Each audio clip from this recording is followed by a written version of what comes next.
கர்த்தரும் இரட்சகரும் ஆகிய இயேசு கிறிஸ்துவின் நாமத்தினாலே இந்த வேளையிலே உங்கள் யாவரையும் அன்போடு கூட வாழ்த்துகிறேன். உங்களுக்கு கிருபையும் தேவ சமாதானமும் உண்டாவதாக. அறுப்பு கால பண்டிகையின் ஆசரிக்கும்படியாய் கடந்து வந்திருக்கிற நாம் மெய்யாகவே ஆண்டவர் நமக்கு கொடுத்த கட்டளையின்படி நாம் அறுப்பு கால பண்டிகையை ஆசரிக்கிறோமா என்ற ஒரு கேள்வி நம்மத்திலே பலமாய் எழும்புவதை நாம் காண முடியும். முற்காலத்தில் முன்னோர்கள் சொல்வதுண்டு, 3 முறை மழை பெய்யும், மும்மாரி மழை பெய்யும் என்று சொல்லுவார்கள். ஏனென்றால் அவர்கள் தேவ பக்தி நிறைந்தவர்களாய் தேவனுக்கு உரியவைகளை தேவனுக்கு கொடுப்பதிலே மிக சிறந்தவர்களாய் காணப்பட்டபடியினாலே ஆண்டவர் மாதத்தில் 3 நாட்கள் நல்ல மழையை கொடுத்து ஆசீர்வதித்திருக்கிறார். ஆனால் இந்த காலகட்டத்திலே நாம் கர்த்தருக்கென்று செலுத்த வேண்டிய பண்டிகைகளை, ஆசரிக்க வேண்டிய பண்டிகைகளை எவ்வண்ணமாய் ஆசரிக்கிறோம் என்பது மிக முக்கியமான ஒன்றாகும். ஒருவேளை பண்டிகையை ஆசரிக்கிற நாம் கர்த்தருக்குள் பலமாய் காணப்பட வேண்டும். கர்த்தராகிய இயேசு கிறிஸ்துவின் கட்டளையின்படி நாம் அதிகமாய் நடக்க வேண்டும். அது மாத்திரமல்ல, நான் ஆராதிக்கின்ற இடத்திலே மிகுந்த சமாதானத்தோடும் மகிழ்ச்சியோடும் ஆராதிக்கின்ற ஒரு சபையாராக நாம் காணப்பட வேண்டும். அப்பொழுது ஆண்டவர் நாம் ஆசரிக்கிற பண்டிகைகளை அவர் ஏற்றுக்கொள்ள போதுமானவராக இருக்கிறார். ஏனென்றால் ஏசாயா தீர்க்கதரிசியை கொண்டு கர்த்தருடைய ஆவியானவர் சொன்னபோது, உங்கள் மாத பிறப்பும் உங்கள் பண்டிகையும் நான் வெறுக்கிறேன். ஏனென்றால் நீங்கள் என்னுடைய கற்பனைகளை மறந்து போனீர்கள், என்னை விட்டு தூரமாய் நிற்கிறீர்கள், என்னை விட்டு சோரம் போனீர்கள் என்று சொல்லுகிற ஒரு வார்த்தையை நாம் வாசிக்க முடியும். வழி விலகி நீங்க போனீங்க அப்படின்னு சொல்லி ஏசாயா தீர்க்கதரிசியை கொண்டு கர்த்தருடைய ஆவியானவர் சொல்லுகிற ஒரு வசனத்தை நாம் வாசிக்க முடியும். அப்படி என்றால் நாம் ஆசரிக்கிற எந்த ஒரு ஆராதனையா இருந்தாலும், எந்த ஒரு பண்டிகையா இருந்தாலும் அதை கர்த்தர் அங்கீகரிக்க வேண்டும் என்பதிலே நாம் மிகுந்த கவனம் உடையவர்களாக காணப்பட வேண்டும். கர்த்தருக்கேற்ற கிரியை, கர்த்தருக்கேற்ற செயல்பாடுகள், கர்த்தரை பிரியப்படுத்துகிற அனுபவங்கள் நிறைந்தவர்களாக நாம் காணப்பட வேண்டும். அப்பொழுது ஆண்டவர் நாம் எதை கர்த்தருக்கென்று கொடுக்கிறோமோ அதை அவர் ஆசீர்வதிக்கிறார் என்பதை நாம் மறந்து போக வேண்டாம். இந்த நாளிலும் அறுப்பு கால பண்டிகையை குறித்து நாம் கர்த்தருடைய வார்த்தையை தியானிக்க போகிறோம். யாத்ராகமத்தின் புஸ்தகம் 23ஆம் அதிகாரம் 16ஆம் வார்த்தையிலே, நீ வயலில் விதைத்த உன் பயிர் வேலைகளின் முதல் பலனை செலுத்துகிற அறுப்பு கால பண்டிகையையும், வருஷ முடிவிலே நீ வயலில் உன் வேலைகளின் பலனை சேர்த்து தீர்த்தபோது சேர்ப்பு கால பண்டிகையையும் ஆசரிப்பாயாக. It's a command.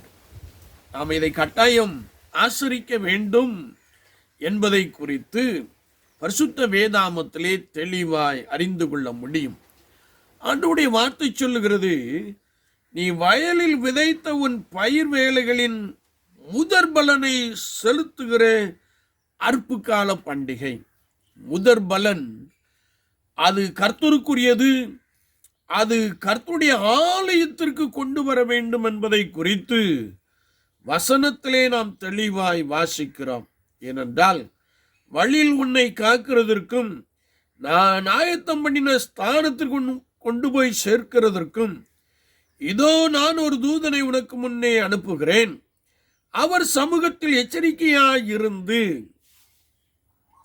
அவர் வாக்குக்கு செவி கொடு என்று வசனம் நமக்கு தெளிவாய் கற்றுக் கொடுக்கிறது. ஒருவேளை இந்த முதற் பலனை குறித்து வேதத்திலே நாம் வாசிக்கிறோம். இந்த festival of harvest, first fruits, field, land, water source என்பதை நாம் அறிந்து கொள்ள முடியும். ஒருவேளை இந்த பயிர் வகைகள் முளைவிக்கப்பட வேண்டும் என்றால் ஆண்டவர் நமக்கு நிலத்தை பொக்கிஷமாய் கொடுத்திருக்கிறார். உலகமும் அதில் உள்ளவைகள் யாவும் கர்த்தருடையது என்பதை நாம் நன்றாய் அறிந்திருக்கிறோம்.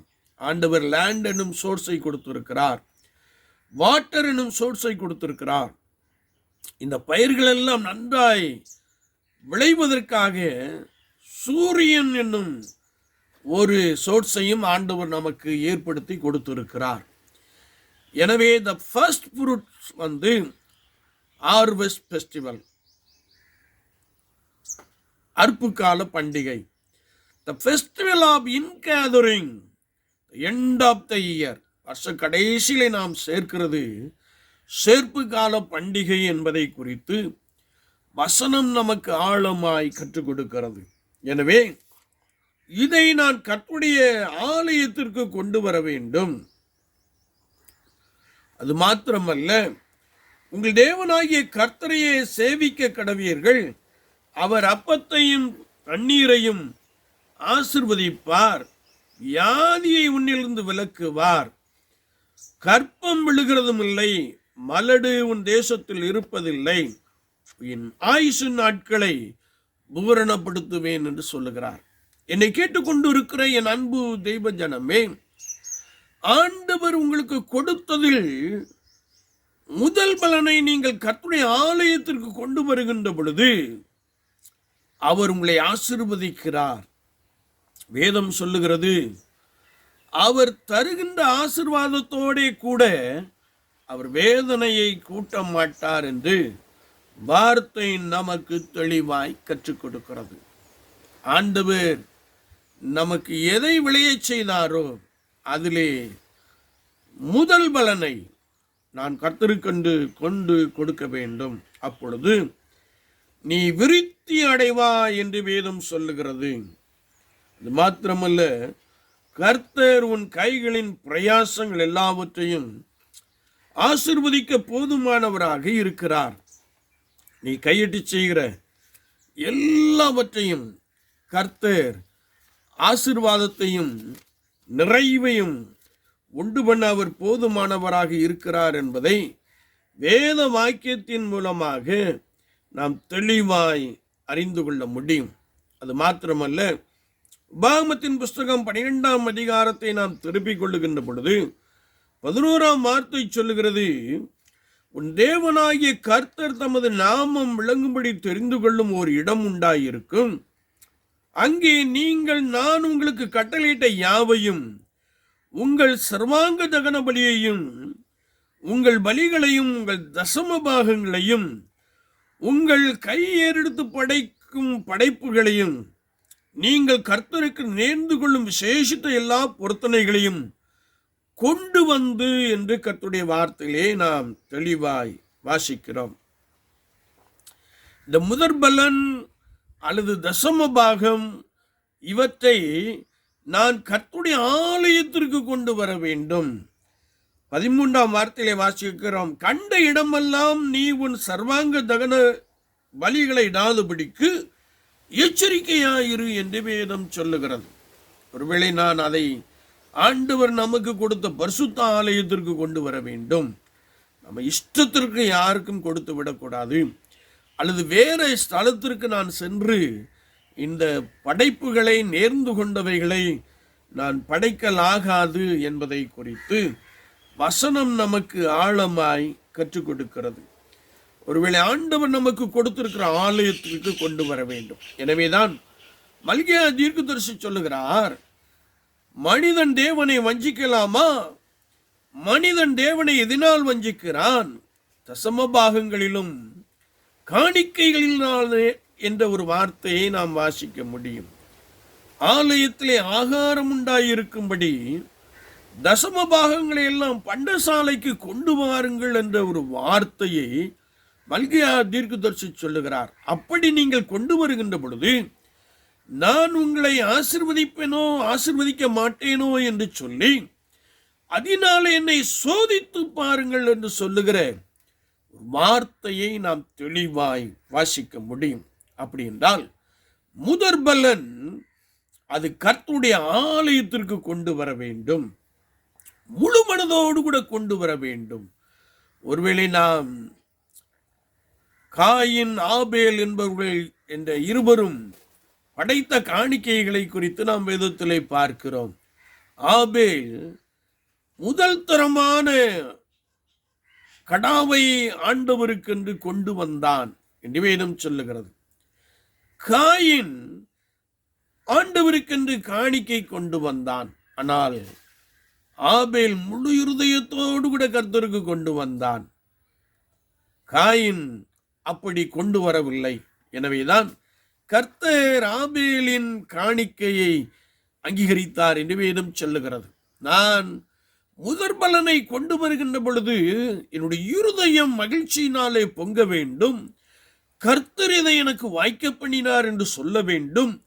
எனவே நான் கர்த்தருக்கென்று முழு இருதயத்தோடு கூட காணிக்கையை, பொருள் காணிக்கையை கொண்டு வருகிறேன் என்று சொல்லி நம்மை கர்த்தருடைய சமூகத்திலே அர்ப்பணித்துக் கொள்ள வேண்டும். அதை நான் கர்த்தர் எனக்கு கொடுத்த ஸ்தானத்திற்கு, பரிசுத்த ஆலயத்திற்கு கொண்டு போய் கொடுக்க வேண்டும் என்பதாக பரிசுத்த வேதாமத்திலே நாம் இன்னும் ஆழமாய் அறிந்து கொள்ள முடியும். உற்சாகமாய் கொடுக்கிற இடத்தில் தேவன் பிரியமாய் இருக்கிறார் என்ற வசனத்தின்படியே உற்சாகமாய் நாம் கர்த்தருக்கென்று கொடுத்து செயல்படுகின்ற பொழுது ஆண்டவர் நம்மேல் பிரியம் வைக்கிறார், ஆண்டவர் நம்மை பலப்படுத்துகிறார், ஆண்டவர் நம்மை பலமாய் ஆசீர்வதிக்கிறார். இன்னும் நாம் 2 நாளாகமத்தின் புஸ்தகம் 31ஆம் அதிகாரம் 5ஆம் வசனம் முதல் 12ஆம் வசனம் வரைக்கும் நாம் வாசிக்கின்ற பொழுது கர்த்தருடைய வார்த்தை சொல்லுகிறது, எசேக்கியா என்னும் ராஜா ஓய்வு நாட்களிலும் மாத பிறப்புகளிலும் பண்டிகைகளிலும் செலுத்த வேண்டிய சர்வாங்க தகன பலிக்கும் தன் ஆஸ்தியிலிருந்து எடுத்து தன் பங்கை கொடுத்தான். ஒரு ராஜா பண்டிகை நாட்களை ஆசரிக்கும்படியாக தன் பங்கை கர்த்தருடைய ஆலயத்திற்கென்று கொடுத்தான் என்று வேதம் சொல்லுகிறது. இந்த வார்த்தை பிரசித்தமான போது இஸ்ரவேல் புத்திரர் தானியத்திலும் திராட்சரசத்திலும் எண்ணெயிலும் தேனிலும் நிலத்தின் எல்லா வரத்திலும் முதற் பலன்களை திரளாக கொண்டு வந்து சகலத்திலும் தசம பாகத்தை பரிபூர்ணமாய் கொடுத்தார்கள் என்று வேதம் சொல்லுகிறது. ஒருவேளை ஆண்டவருக்கென்று கொடுக்கப்படுகிற அந்த காணிக்கை பரிபூர்ணமான ஒரு எண்ணத்தோடு கூட கொடுக்க வேண்டும், முழுமையாய் கர்த்தருக்கென்று கொடுக்க வேண்டும் என்பதை குறித்து வசனம் நமக்கு தெளிவாய் கற்றுக் கொடுக்கிறது. அப்படி அவர்கள் முதல் பலன்களையும் தசம பாகங்களையும் கொண்டு வந்து குவியல் குவியலாக வைத்தார்கள். 3ஆம் மாதத்தில் குவியல் செய்ய தொடங்கி 7ஆம் மாதத்தில் முடித்தார்கள்.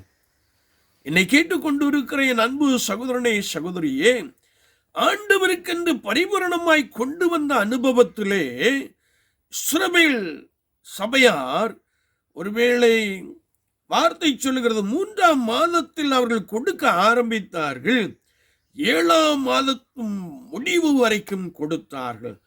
வேதத்தை நாம் வாசிக்கின்ற பொழுது எசேக்கியாவும் பிரபுக்களும் வந்து அந்த குவியல்களை காணும்போது கர்த்தருக்கு ஸ்தோத்திரம் செலுத்தி அப்படி ஜனமாகி இஸ்ரவேலை புகழ்ந்தார்கள் என்று கர்த்தருடைய வார்த்தையிலே நாம் தெளிவாய் வாசிக்க முடியும்.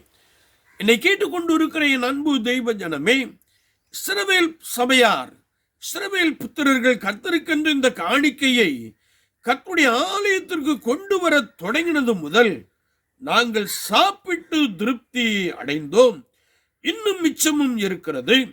கர்த்தர் தம்முடைய ஜனத்தை ஆசீர்வதித்தனால் இந்த திரட்சியான அம்பாரம் மீந்திருக்கிறது என்றான் என்று நாம் வேதத்திலே தெளிவாய் வாசிக்கிறோம்.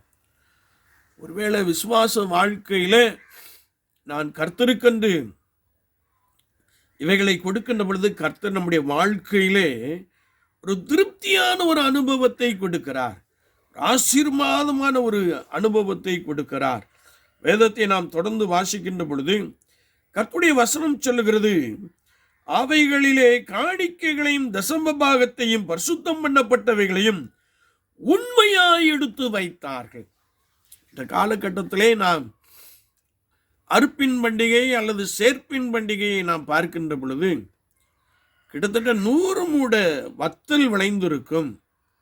ஒருவேளை 100 மூடை வத்தல் விளைந்திருந்தால் முதற் பலன் 1 மூடையாயிலும் ஆலயத்திற்கு கொண்டு வர வேண்டும். தசம பாகம் 10 மூடையாயிலும் ஆலயத்திற்கு கொண்டு வர வேண்டும். ஆனால் இந்த நாட்களிலே ஏதோ கொஞ்சம் ஆலயத்திலே கொண்டு போய் வைக்கிற ஒரு காட்சியை நாம் தெளிவாய் அறிந்து கொள்ள முடியும். எந்த ஒரு மனிதன் ஒருவேளை தசம பாகங்களை சரியாய் கர்த்தருக்கென்று எடுத்து வைக்கிறார்களோ அவர்களை கர்த்தர் பார்க்கிறார், அவர்களை கர்த்தர் ஆசீர்வதிக்கிறார். வேதத்தை நாம் வாசிக்கின்ற பொழுது அவர்கள் உண்மையாய் எடுத்து வைத்தார்கள். கர்த்தருடைய வசனத்தை நாம் இன்னும் வாசிக்கின்ற பொழுது கர்த்தருடைய வார்த்தை சொல்லுகிறது, தன் தேவனாகிய கர்த்தருக்கு முன்பதாக நன்மையும் செம்மையும் உண்மையுமானதை எசேக்கியா ராஜாவும் செய்தான் என்பதை குறித்து நாம் பரிசுத்த வாக்கியங்களிலே ஆழமாய் அறிந்து கொள்ளுகிறோம். என்னை கேட்டுக்கொண்டு இருக்கிற என் அன்பு தெய்வ ஜனமே, ஒருவேளை நான் இந்த அறுப்பின் பண்டிகையை ஆசரிக்கின்ற பொழுது நான் கர்த்தருக்கென்று உண்மையாய் ஆசரிக்கிறேனா? உண்மையாய் கர்த்தருக்கென்று கொண்டு வருகிறேனா? கர்த்தர் எனக்கு கொடுத்த முதல் பலனை நான் அப்படியே தேவாலயத்திற்கு கொண்டு வருகிற ஒரு குடும்பமாய் காணப்படுகிறேனா? சற்று நம்மை ஆராய்ந்து பார்க்க வேண்டும். சிலர் தசம பாகங்கள் எல்லாவற்றையும் கொடுத்து விடுவார்கள். ஆனால் பரிசுத்த லூக்கா எழுதின சுவிசேஷம் 11ஆம் அதிகாரத்திலே நாம் வாசிக்கின்ற பொழுது 42ஆம் வார்த்தை சொல்லுகிறது, பரிசேயரே உங்களுக்கு ஐயோ, நீங்கள் ஒருத்தலாம் மறுக்குழந்து முதலிய சகலவித பூண்டுகளிலும் தசம பாகம் கொடுத்து நியாயத்தையும் தேவ அன்பையும் விட்டுவிடுகிறீர்கள். தேவ அன்பையும் விட்டுவிடுகிறீர்கள். இவைகளையும் செய்ய வேண்டும், அவைகளையும் விடாதிருக்க வேண்டும் என்பதை குறித்து பரிசுத்த வேதாமத்திலே நாம் இன்னும் அதிகமாய் அறிந்து கொள்ள முடிகிறது. ஒருவேளை நாம் பரிசுத்த சுவிசேஷ வாக்கியத்தை நாம் வாசிக்கின்ற பொழுது ஒரு வாலிபன் இயேசுவின் இடத்திலே வந்து, நல்ல போதகரே, நித்திய ஜீவனை பெற்றுக்கொள்ள நான் எந்த நன்மையை செய்ய வேண்டும் என்று கேட்டான். இயேசு அவனை பார்த்து சொன்னார், கற்பனைகளை கைக்கொள் என்று சொன்னார். உடனே அவன் வாலிபனாயிருந்த போதிலும் என் சிறு வயது முதல் கற்பனைகள் எல்லாவற்றையும் கை கொள்ளுகிறேன் என்று சொன்னான். இன்னும் என்னிடத்தில் என்ன குறைவு உண்டு என்றும் கேட்டான். இயேசு அவனை பார்த்து, உனக்குண்டான எல்லாவற்றையும் விற்று தரித்திரருக்கு கொடுத்து விட்டு பின்பு என்னை பின்பற்றி வா என்று சொன்னார். அவனுடைய இருதயம் ஆஸ்தியை சார்ந்திருந்தபடியினாலே அவன் துக்கத்தோடு கூட திரும்பி போனான் என்று வசனம் நமக்கு தெளிவாய் கற்றுக் கொடுக்கிறது. ஒருவேளை கொடுப்பதிலே நான் மிகுந்த உதாரத்துவமாய் காணப்பட வேண்டும். ஒருவேளை நம்முடைய இருதயம் பொருளாசையை சாராமல் ஆண்டவருக்கென்று கொடுப்பதிலே மிகவும் சிறப்புடையவர்களாக காணப்பட வேண்டும். ஒருவேளை அந்த வாலிபன் கற்பனைகள் எல்லாவற்றையும் கை கொண்டேன் என்று சொல்லியிருந்தாலும் அவன் இரக்கத்தை விட்டு விட்டான். ஒருவேளை தரித்திரரை விசாரிப்பதிலே அவன் விருப்பமில்லாது போனான் என்பதை நாம் பரிசுத்த வார்த்தையிலே ஆழமாய் வாசிக்கிறோம். வேதத்தை நாம் வாசிக்கின்ற பொழுது பரிசுத்த மத்தேயு எழுதின சுவிசேஷம் 23ஆம் அதிகாரத்தை நாம் திருப்பிக் கொள்ளுகின்ற பொழுது அங்கே 23ஆம் வார்த்தை சொல்லுகிறது, மாயக்காரராகிய வேதபாரகரே, பரிசேயரே, உங்களுக்கு ஐயோ, நீங்கள் ஒர்த்தலாமிலும் வெந்தயத்திலும் சீரகத்திலும் தசமபாகம் செலுத்தி நியாயப்பிரமாணத்தில் கற்பித்திருக்கிற விசேஷித்தவைகளாகிய நீதியையும் இரக்கத்தையும் விசுவாசத்தையும் விட்டுவிட்டீர்கள். இவைகளையும் செய்ய வேண்டும், அவைகளையும் விடாதிருக்க வேண்டும் என்பதை குறித்து வசனம் நமக்கு தெளிவாய் கற்றுக் கொடுக்கிறது. ஒருவேளை நான் முதற் பலனை அல்லது தசம பாகங்களை கர்த்தருடைய ஆலயத்திற்கு கொண்டு வருவதோடு கூட நான் தேவ அன்பையும் நியாயத்தையும் இரக்கத்தையும் கொள்ள வேண்டும் என்று வசனம் சொல்லுகிறது. இந்த ஐஸ்வர்யானிடத்திலே அல்லது இந்த வாலிபனிடத்திலே இரக்கம் இல்லை, தேவ அன்பு இல்லை.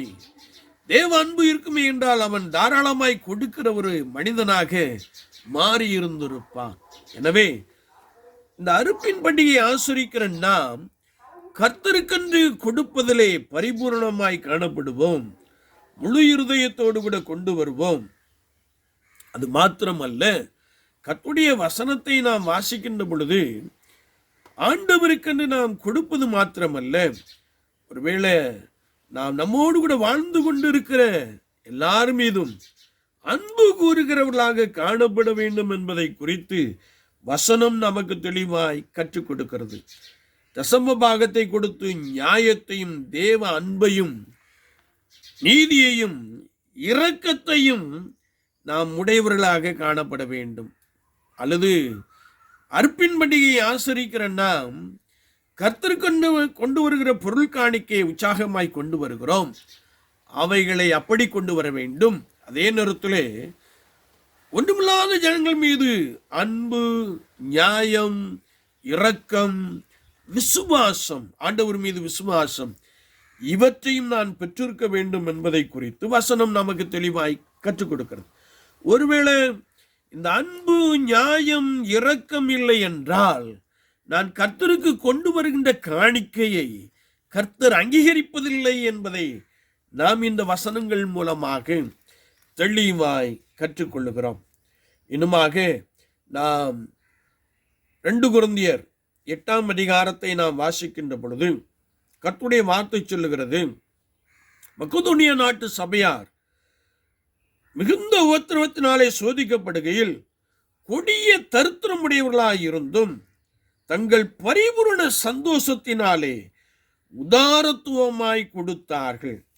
வேதத்திலே நாம் வாசிக்கின்ற பொழுது அவர்கள் உற்சாகமாய் கொடுத்தார்கள் என்று கர்த்தருடைய வசனத்திலே நாம் ஆழமாய் வாசிக்கிறோம். இங்கே அப்போஸ்தலனாகிய பரிசுத்த பவுல் கொரிந்தியர்கள் 2ஆம் நிருபம் 8ஆம் அதிகாரத்திலே சொல்லுகின்ற பொழுது கர்த்தருடைய வார்த்தை சொல்லுகிறது, முன்பு தங்களை தாமே கர்த்தருக்கும் பின்பு எங்களுக்கும் ஒப்பு கொடுத்தார்கள்.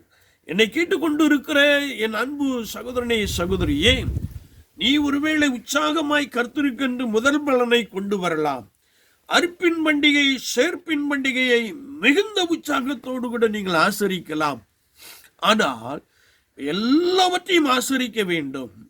அதே வேளையிலே நம்மையே கர்த்தருக்கென்று கொடுத்து விட வேண்டும் என்று பரிசுத்த வார்த்தை நமக்கு தெளிவாய் கற்றுக் கொடுக்கிறது. ஒருவேளை நாம் பண்டிகையை நன்றாய் ஆசரித்து விட்டு நான் ஒரு சோரம் போன மனிதனாய் அல்லது தேவனை விட்டு தூரம் போன மனிதனாய் அல்லது வழி விலகின ஒரு மனிதனாய் காணப்படுவோமே என்றால் அதனாலே ஒரு பிரயோஜனம் இல்லை. அப்போஸ்தலனாகிய பரிசுத்த பவுல் தெளிவாய் சொல்லுகிறார், முன்பு தங்களை கர்த்தருக்கென்றும் பின்பு எங்களுக்கென்றும் அர்ப்பணித்துக் கொண்டார்கள். முதலாவது உங்களை நீங்கள் கர்த்தருக்கென்று கொடுத்து நீங்கள் அர்ப்பின் பண்டிகையை ஆசரிக்க வேண்டும் என்று வேதம் நமக்கு தெளிவாய் கற்றுக் கொடுக்கிறது.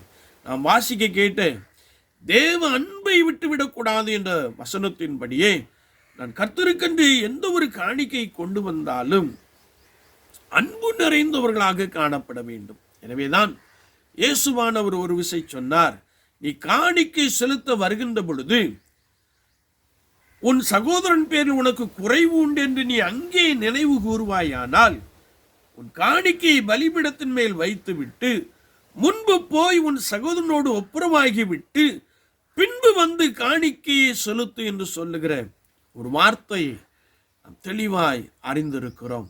ஒருவேளை இயேசு கிறிஸ்து ஒருவேளை காணிக்கை அல்லது பலியை செலுத்துவதை பார்க்கிலும் கர்த்தருக்கென்று காணிக்கையை கொடுப்பதை பார்க்கிலும் மனித உறவுக்கு, மனித அன்புக்கு அவர் முதலிடம் கொடுத்தார் என்பதை நாம் பரிசுத்த வேதாமத்திலே ஆழமாய் அறிந்து கொள்ளுகிறோம். ஒருவேளை கர்த்தருடைய வசனத்தை நாம் இன்னும் வாசிக்கின்ற பொழுது தேவ அன்பை நாம் ஆழமாய் கொண்டு கை கொண்டு வாழுகின்ற பொழுது, அல்லது ஆதி திருச்சபையிலே காணப்பட்ட அந்த அன்பினாலே நாம் நிலைத்திருக்கின்ற பொழுது, நாம் கொண்டு வருகின்ற காணிக்கைகளை கர்த்தர் அங்கீகரிக்கிறார், நம்மை அவர் பலமாய் ஆசரிக்கிறார் என்று சொல்லி கர்த்தருடைய வசனத்திலே நாம் இன்னும் அதிகமாய் அறிந்து கொள்ள முடியும். என்னை கேட்டுக்கொண்டிருக்கிற என் அன்பு சகோதரனே, சகோதரியே, விசுவாச வாழ்க்கையிலே கர்த்தர் நமக்கு எதை கொடுத்தாரோ அதிலே முதற்பலன், கர்த்தர் நமக்கு எவைகளை கொடுத்தாரோ அவைகளை சேர்த்து கொண்டு வருகின்ற சேர்ப்பு கால பண்டிகையினுடைய அந்த ஆசரிப்பு எல்லாவற்றை காட்டிலும் நான் கர்த்தருடைய சமூகத்திலே நம்மை அர்ப்பணித்துக் கொள்ளுகிற ஒரு அனுபவம், தேவ அன்பு நிறைந்தவர்களாய் எல்லார் மீதும் அன்பு கூறுகிறவர்களாய் காணப்படுகிற அனுபவம் நிறைந்து காணப்படுகின்ற பொழுது, ஆண்டவர் நாம் ஆசரிக்கிற பண்டிகையை அவர் ஏற்றுக்கொள்ளுகிறவராக இருக்கிறார். எனவேதான் கர்த்தருடைய வசனத்தை நாம் தேடி வாசிக்கின்ற பொழுது, உங்கள் முழு இருதயத்தோடு கர்த்தருக்கென்று நீங்கள் செயல்படுங்கள், கர்த்தருக்கென்று நீங்கள் காணிக்கையை கொண்டு வாருங்கள் என்று சொல்லுகிற ஒரு வார்த்தையை நாம் வாசிக்க முடியும். ஒருவேளை தேவ அன்பற்றவர்களாக நாம் இதையெல்லாம் ஆசரித்தால், ஆண்டவர் ஏசாயா தீர்க்கதரிசியை கொண்டு சொல்லுகின்ற பொழுது 1 அதிகாரம் 13 வார்த்தையிலே, இனி வீண் காணிக்கைகளை கொண்டு வர வேண்டாம், தூபம் காட்டுதல் எனக்கு அருவருப்பாக இருக்கிறது, நீங்கள் அக்கிரமத்தோடு ஆசரிக்கிற மாத பிறப்பையும் ஓய்வு நாளையும் சபை கூட்டத்தையும் நான் இனி சகிக்க மாட்டேன், உங்கள் மாத பிறப்புகளையும் உங்கள் பண்டிகைகளையும் நான் ஆத்மா வெறுக்கிறது, அவைகள் எனக்கு வருத்தமாய் இருக்கிறது என்று சொல்லுகிறார். ஏனென்றால் இவர்கள் தேவனை விட்டு விலகி பின்வாங்கி போய் அவர்கள் ஆராதனை முறைகளை நடத்தி கொண்டு பண்டிகையை ஆசரித்துக் கொண்டு இருந்தபடினாலே ஏசாயா தீர்க்கதரிசியை கொண்டு கர்த்தருடைய ஆவியானவர் கடிந்து கொள்ளுகிறவர்களாக இருக்கிறார். எனவே நீங்கள் உங்களை சுத்திகரித்துக் கொள்ளுங்கள். ஒவ்வொரு ஆராதனையும் சரி, ஒவ்வொரு பண்டிகையும் சரி, பரிசுத்தத்தோடு கூட ஆசரிக்கின்ற பொழுது நம்மை கர்த்தருக்கென்று முழு மனதோடு கூட அர்ப்பணித்து நம்மை அவருக்கென்று கொடுத்து செயல்படுகின்ற பொழுது கர்த்தர் எல்லா பண்டிகையையும் அவர் ஆசீர்வதிக்கிறார் என்று வேதம் நமக்கு தெளிவாய் கற்றுக் கொடுக்கிறது. விசுவாச வாழ்க்கையிலே நான் எப்படி இந்த பண்டிகைகளை ஆசரிக்கிறேன்? என்னை கேட்டால் ஒவ்வொரு வாரமும் நமக்கு பண்டிகை தான். அதை எவ்வளமாக நாம் ஆசரிக்கிறோம்? ஒருவேளை முதற் பலனாகிய அறுப்பு கால பண்டிகையை எப்படி நாம் ஆசரிக்கிறோம்? சற்று நம்மை நிதானித்து ஆராய்ந்து பார்ப்போம். கர்த்தருக்கென்று கொண்டு உற்சாகமாய் கொண்டு வருகிறீர்கள், நல்லதுதான். உங்களை நீங்கள் ஆண்டவருக்கென்று கொடுத்து விடுங்கள். உங்களோடு கூட கர்த்தருடைய சபையிலே ஆராதிக்கின்ற எல்லார் மீதும் அன்பு கூறுங்கள். கர்த்தருடைய கற்பனை நாமத்தின் மேலே உறுதியாய் விசுவாசம் உடையவர்களாய் இருங்கள். இரக்கம் காட்டுங்கள், ஒன்றுமில்லாதவர்களுக்காக இரக்கம் காட்டுங்கள். அப்பொழுது ஆண்டவர் நாம் ஆசரிக்கிற பண்டிகையை அவர் ஆசீர்வதிக்க போதுமானவராக இருக்கிறார். என்னை கேட்டுக்கொண்டு இருக்கிற என் அன்பு தெய்வ ஜனமே, நம்முடைய வாரப்பண்டிகை, மாதப்பிறப்பின் பண்டிகை, இன்னும் பலவிதமான பண்டிகைகளை நாம் எவ்வளமாய் ஆசரித்து கொண்டிருக்கிறோம். சற்று நம்மை நிதானித்து ஆராய்ந்து பார்ப்போம். அவர் உன்னை விருத்தி அடைய செய்ய போதுமானவராக இருக்கிறார். உன் வீடு நல்ல சம்பத்துக்களால் நிரம்பி வழிய செய்ய போதுமானவராக இருக்கிறார். ஆனால் நான் ஆராதனைகளையும் பண்டிகைகளையும் எவனமாய் ஆசரித்து கொண்டிருக்கிறோம். சற்று நம்மை நிதானித்து ஆராய்ந்து பார்ப்போம். குறைவிடுவோமே என்றால் நம்மை கர்த்தருடைய சமூகத்திலே தாழ்த்தி கொள்ளுவோம். ஆண்டவரே, இந்த வசனத்தின்படி எனக்கு நடக்க கிருபை தாரும் என்று கேட்போம். மெய்யாகவே பரிசுத்த ஆவியானவர் உங்களுக்கு உதவி செய்வார். உங்கள் பண்டிகையிலே அவர் பிரியமுடையவராக காணப்படுவார். அவர் நீங்கள் கொண்டு வருகிற எல்லா முதற்பலன்களையும் ஆசீர்வதிப்பார். நீங்கள் வர வர மிகவும் விருத்தி அடைவீர்கள். நீங்கள் இடம் கொண்டு பெருகுவீர்கள். கர்த்தர் உங்கள் மேல் கண்ணோக்கமாயிருந்து உங்களை பலுகவும் பெருகவும் பண்ணுவேன் என்று சொல்லுகிறார். ஆண்டவர் தாமே இந்த வார்த்தைகளை கொண்டு உங்களை பலமாய் நடத்துவாராக. ஆமென். நாம் ஜெபிப்போம். நேசிக்கிற நல்ல ஆண்டவரே, இந்த வேலைக்காய் ஸ்தோத்திரம். ஆண்டவரே, அறுப்பு கால பண்டிகையை நாங்கள் ஆசரிக்கிறோம். ஆண்டவரே, எங்களிடத்தில் உள்ளதை உமக்கென்று கொண்டு வந்திருக்கிறோம். முதற் பலனை கொண்டு வந்திருக்கிறோம். ஆண்டவரே, தசம பாகங்களை கொண்டு வந்திருக்கிறோம். ஆண்டவரே, எல்லாவற்றையும் நாங்கள் கொண்டு வந்தோம். ஆண்டவரை இரக்கம் காண்பிக்காமல் எங்களோடு கூட உம்மை ஆராதித்து கொண்டிருக்கிற சக விசுவாசின் மீது அதிக அன்பில்லாமல் ஒருவேளை நாங்கள் காணப்படுகிறோம். எங்களை தயவாய் மன்னியும் ஆண்டவரே. மீது உள்ள விசுவாசம் ஆண்டவரே, ஒன்றுமில்லாதவர் மீது உள்ள இரக்கம் ஆண்டவரே, இன்னுமாய் கூட தேவ அன்பு எங்களுக்குள்ளே பெருக உதவி செய்யும். அதனாலே நாங்கள் ஆசீர்வதிக்கப்பட கிருபை தாரும். வசனத்தை கேட்டவர்களை பலப்படுத்தும். உம்மிலே பலன் கொள்கிற அனுபவத்தால் நிரப்பியறணும். இயேசு கிறிஸ்துவின் நாமத்தில் பிதாவே, ஆமென், ஆமென்.